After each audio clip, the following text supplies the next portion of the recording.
ओम शांति पाल भाई। ओम शांति ईश्वर भाई। पाल भाई, हम आज मूल्य रिवीजन करें और आज 7 फरवरी 2025 है। और आज खास बाबा ने हमको याद के लिए बहुत सहज बताया है कि बच्चे चलते फिरते काम काज करते बाप की याद का अभ्यास करो, माना आदत डालो। तो ये आदत की बात है।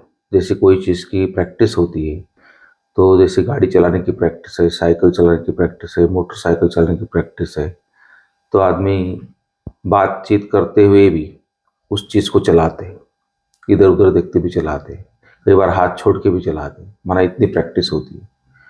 तो ऐसे याद भी एक ऐसा है, जितना जितना प्रैक्टिस करोगे, आदत डालोगे, उतना फिर वो कर्म के साथ याद अगर जुड़ जाए तो हमारी याद नेचुरल हो जाएगी। तो बाबा ने बोला कि बाप को कोई याद करने के लिए ये नहीं चाहिए। जैसे बोले ना, हमको अक्लमंद बच्चे बाबा ने खास कहा कि हमको योग सिखाओ, याद सिखाओ, योग कैसे करते। तो बाबा बोलते कि अक्लमंद बच्चे कभी ये नहीं कहेंगे बाप को याद करना सिखाते हैं क्या, बाबा बोलते। तो इस तरह बाबा ने खास आज की मुरली में कहा है, पढ़ना और पढ़ाना दो बातें हैं। क्योंकि बाबा के जितने भी हमारे सेंटर्स, गीता पाठशालाएं खोली गई है, तो इसका उद्देश्य यही है मेन, पढ़ना और पढ़ाने का। और सभी आत्माओं को मैसेज देने के लिए खास बाबा ने सेंटर्स का खोला है। इसलिए बाबा ने बोला तुमको मैसेंजर बनकर सबको मैसेज देना है और उच्च पद पाना है, सतयुग में जाना है, तो पवित्र जरूर बनना है। इसके ऊपर बाबा ने खास अटेंशन दिलाया कि पावन बनना है, मैसेंजर बनना है, सबको बाबा का संदेश देना है। और बाबा ने खास बोला है आज कि वरदान में भी बाबा ने आज बहुत अच्छी बात बोली है, स्नेह की शक्ति। जो स्नेह की गोद है उसमें शक्तियों का अनुभव करना, सर्वशक्तियाँ। और सेप, जैसे छोटा बच्चा होता है, जैसे माँ की गोद में सेप अनुभव करता है और आतीन्द्रिय सुख और शक्ति इसका अनुभव करता है, इस तरह बाबा बोलते कि बाप की स्नेह की गोद में सदा समाये रहो, तो सर्वशक्तियों का अनुभव कर सकते हैं। तो इस तरह आज की मुरली पाल भाई डिटेल, तो खास आप डिटेल थोड़ा बताएंगे कि किस तरह बाबा ने कई बातों पे आज ध्यान खिंचवाया है। मेन तो वही सेवा और याद, इसके ऊपर मुरली आज। ओम शांति ईश्वर भाई। ओम शांति। आज 7 फरवरी 2025 जी। आज बाबा ने खास कहा, मीठे बच्चे तुम्हें चलते फिरते याद में रहने का अभ्यास करना है। ज्ञान और योग यही मुख्य दो चीजें हैं। योग माना याद, योग माना याद। हाँ, उन्हों का हठ योग बिल्कुल ही अलग है। हमारा योग माना याद, उन्हों का हठ योग बिल्कुल अलग है। तुम्हारा है राजयोग। बाप को सिर्फ याद करना है। बाप द्वारा तुम बाप को जानने से, बाप द्वारा तुम बाप को जानने से सृष्टि के आदि मध्य अंत को जान गए हो। तुमको सबसे बड़ी खुशी की बात तो यह है कि भगवान हमको पढ़ाते हैं, तो इसलिए भगवान का पहले पूरा पूरा परिचय चाहिए। पहले जानते ही नहीं थे कि हम आत्मा भी स्टार हैं और परमात्मा भी स्टार है जी। फिर बाबा ने कहा, होशियार बच्चे जो होंगे, अकलमंद होंगे।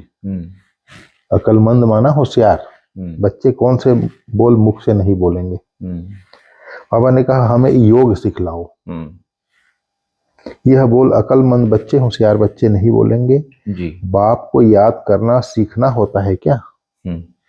बाबा ने बोला, अपने लौकिक बाप को कोई याद करने के लिए कोई बोलेगा कि मेरे को सिखाओ?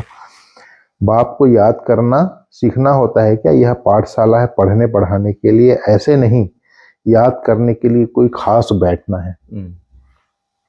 तुम्हें कर्म करते बाप को याद करने का अभ्यास करना है।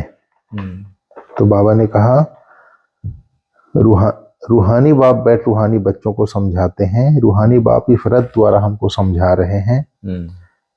बच्चे हैं तो बाप को व किसी बहन व भाई को कहना कि मुझे बाबा को याद करना सिखलाओ, यह रांग हो जाता है।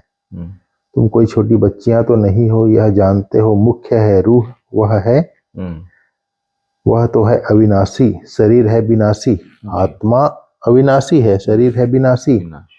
बड़ा तो रूह हुआ ना। ज्ञान काल में यह ज्ञान किसको नहीं रहता है कि हम आत्मा हैं, शरीर द्वारा बोलते हैं, देह अभिमान में आकर ही बोलते हैं मैं यह करता हूँ। अभी तुम देही अभिमानी बने हो, जानते हो आत्मा कहती है मैं शरीर द्वारा बोलती हूँ, कर्म करती हूँ। बाप समझाते हैं यह बोल बहुत करके सुने जाते हैं कि हमको योग में बिठाओ। बार बार, आज 3-4 बार बाबा बोला है। तो बाबा ने कहा किसी को सामने बिठाने की भी जरूरत नहीं है, वो तो सारा दिन कारोबार में रहते हैं, इसलिए आप भी योग करो और मैं भी योग करूं, इसलिए ऊपर बिठाया जाता है योग में, बाबा ने कहा। लेकिन योग में बिठाओ कहने की जरूरत नहीं है। सामने एक बैठते हैं इस ख्याल से कि हम भी बाबा की याद में बैठे या भी बैठे। अब पाठशाला कोई इसके लिए नहीं है, पाठशाला तो पढ़ाई के लिए है। बाकी ऐसे नहीं यहाँ बैठकर सिर्फ तुम्हें याद करना है। बाप ने तो समझाया है चलते फिरते उठते बैठते बाप को याद करो। याद तो चलते फिरते कर सकते हो, तुमको कर्म करते बाप को याद करना है। जैसे आशिक मासूक का उदाहरण दिया बाबा ने।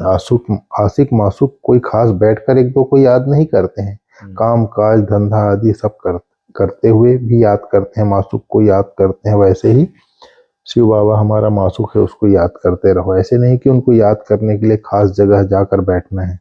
फिर बाबा ने कहा त्रिमूर्ति का भारत में गायन है। त्रिमूर्ति ब्रह्मा विष्णु शंकर का चित्र भी दिखाते हैं, शिव परमात्मा नमः कहते हैं। उसते उस बाप को भूल गए हैं, सिर्फ त्रिमूर्ति का चित्र दे दिया है। ऊपर में शिव का चित्र जरूर होना चाहिए, जिससे यह समझे कि इनका रचयिता शिव है जी। रचना से कभी वर्षा नहीं मिल सकता है, तुम जानते हो ब्रह्मा से कुछ भी वर्षा नहीं मिलता।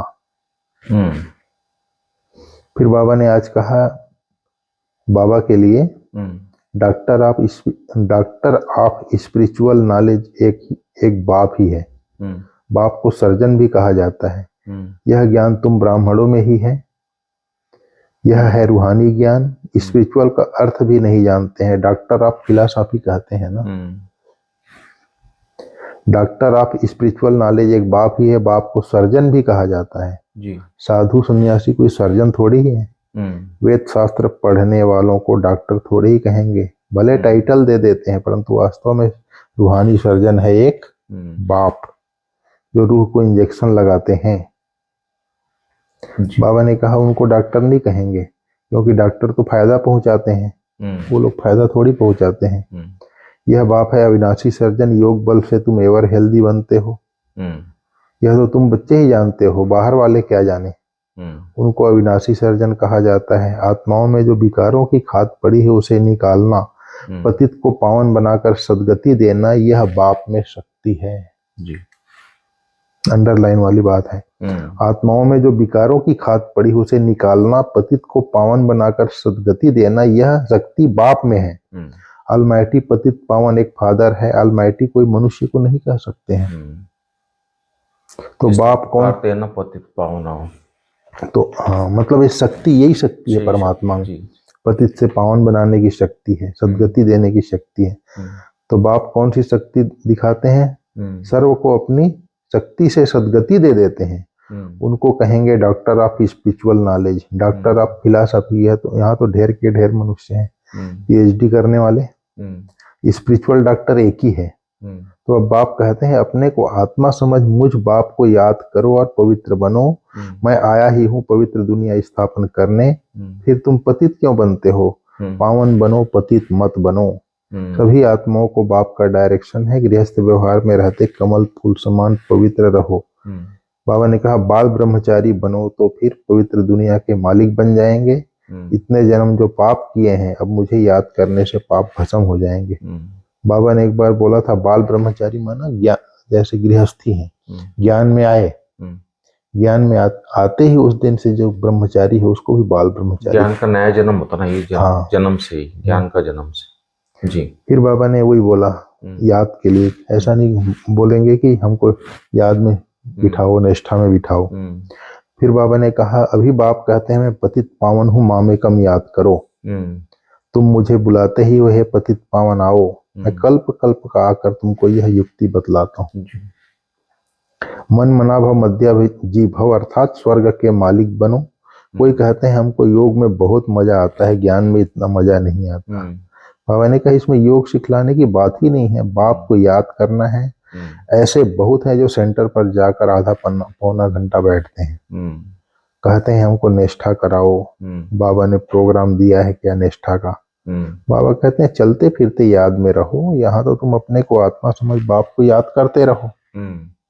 फिर बाबा ने कहा तुम जानते हो हमारी एम ऑब्जेक्ट है ही लक्ष्मी नारायण बनने की, परंतु पढ़ने बिगड़ थोड़े ही बनेंगे। पढ़कर होशियार बनो, प्रजा भी बनाओ, तब लक्ष्मी नारायण बने। इसमें मेहनत है। पास विद ऑनर होना चाहिए, जो धर्मराज की सजा न मिले। बाबा ने ब्रह्मा बाबा ने अपना अनुभव सुनाया, याद भूल जाती है, भोजन करते करते भी याद उतर जाती है। फिर बाबा ने कहा याद से ही आत्मा पवित्र होनी है, बहुतों को पढ़ाएंगे तो उच्च पद पाएंगे, जो अच्छा समझते हैं वह अच्छा पद पाएंगे। फिर बाबा ने सेवा के लिए बताया, प्रदर्शनी में कितनी प्रजा बनती है, तुम एक एक लाखों की सेवा करेंगे और फिर अपनी भी अवस्था ऐसी चाहिए जी। प्रदर्शनी लगा के सेवा भी करनी है। फिर बाबा ने कहा पतित से पावन बनाने वाला और कोई है नहीं सिवाय बाप के। ऐसे नहीं कि धर्म स्थापक किसको पावन बनाते हैं, उनका तो धर्म वृद्धि को पाना है, वह वापिस जाने का रास्ता कैसे बताएंगे। सर्व का सदगति दाता एक है।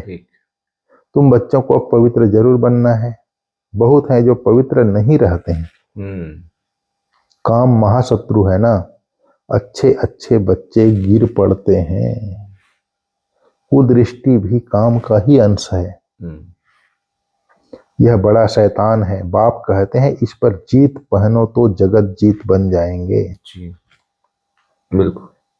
ये सारी मुरली सुना के 2 पॉइंट में सार बोलता है बाबा, काम काज करते याद में रहने की आदत डालनी है, बाप के साथ जाने व पावन नई दुनिया का मालिक बनने के लिए पवित्र जरूर बनना है जी। उच्च पद पाने के लिए बहुतों की सेवा करनी है, बहुतों को पढ़ाना है। मैसेंजर बन यह मैसेज सभी तक पहुंचाना है जी। कि परमात्मा आ चुका है, स्वर्ग नई दुनिया की स्थापना कर रहा है। आज बाबा ने वरदान में बोला, स्नेह की गोद में आंतरिक सुख व सर्व शक्तियों का अनुभव करने वाले यथार्थ पुरुषार्थी भव। जो यथार्थ पुरुषार्थी वे कभी मेहनत व थकावट का अनुभव नहीं करते, सदा मोहब्बत में मस्त रहते हैं। वे संकल्प से भी सरेंडर होने के कारण अनुभव करते कि हमें बाप दादा चला रहे हैं। मेहनत के पांव से नहीं लेकिन स्नेह की गोदी में चल रहे हैं। स्नेह की गोद में सर्व प्राप्तियों की अनुभूति होने के कारण वह चलते नहीं लेकिन सदा खुशी में, आंतरिक सुख में, सर्व शक्तियों के अनुभव में उड़ते रहते हैं। स्नेह की गोद, स्नेह की गोद, स्नेह जिससे स्नेह होता है उसकी याद में समाये रहो। जैसे बाप इतना बड़ा अथॉरिटी है, उससे प्यार है तो उसकी शक्ति मिलती रहती है, उसकी स्नेह में समाये हुए हैं, तो स्नेह की गोद बहुत बड़ी है। फिर बाबा ने आज स्लोगन में बोला, निश्चय रूपी फाउंडेशन पक्का है तो श्रेष्ठ जीवन का अनुभव स्वतः होता है। निश्चय रूपी फाउंडेशन, 4 बातों का निश्चय जो बाबा ने बताया जी। ये फाउंडेशन अगर मजबूत है तो संपूर्णता की मंजिल तक अवश्य पहुंचेंगे और श्रेष्ठ जीवन का अनुभव होता रहेगा। कभी भी मूझेंगे नहीं, क्यों क्या में नहीं आएंगे जी। क्योंकि निश्चय का, बुद्धि आत्मा का स्लोगन क्या है, जो हुआ अच्छा हुआ, जो हो रहा है अच्छा हो रहा है, जो होगा और अच्छा होगा, बुराई में भी अच्छाई देखेगा, चिंता शब्द की अविद्या होगी। तो निश्चय का फाउंडेशन पक्का है तो श्रेष्ठ जीवन का अनुभव होता है।